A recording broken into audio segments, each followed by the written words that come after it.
They're normally found out and about on the East Coast doing beach cleans. But today, these volunteers are collecting something far more valuable than rubbish: data.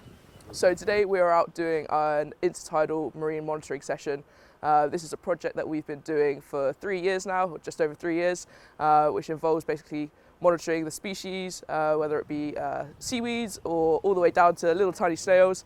We sort of throw that quadrant out onto the rocks or the sand or whatever there may be in that particular area of the shoreline, and then we simply count the life that's there. So we do sort of the percentage covering of seaweed, clams, or there may even be fish, there may be starfish if we're lucky, cockles and periwinkles, and we take that quadrant and we count and what's in that particular area. We do see a stark difference across the seasons. As mentioned, we try to do them seasonally, so 4 times a year.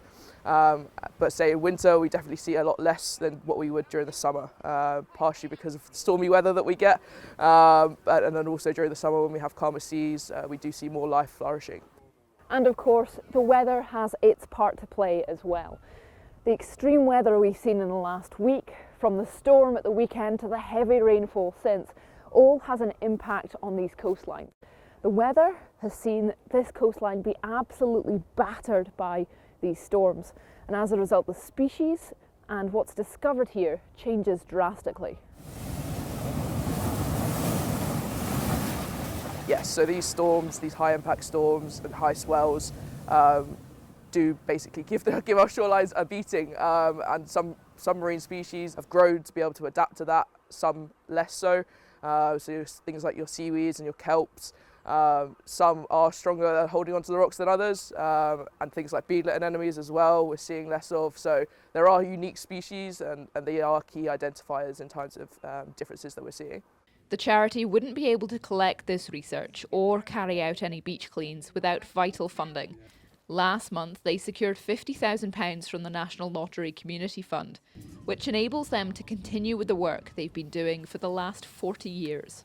It means that we've got much more stability over the next couple of years.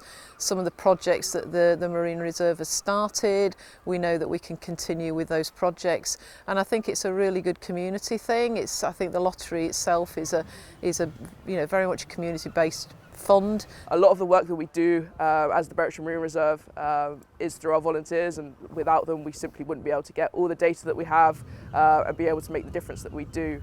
For example, a couple of weekends ago we were part of the big spring community cleanup, where just on 2 beaches in the reserve we removed over 1,300 kilograms of marine litter just in a day. And that simply wouldn't be possible without some 60 people that we had getting involved in that clean. These surveys and the efforts of the volunteers often passes by unnoticed, but the data gathered, combined with other research around the country, is a crucial way of spotting the changing tides hitting our coastlines. Isla Todd, ITV News, St Abbs.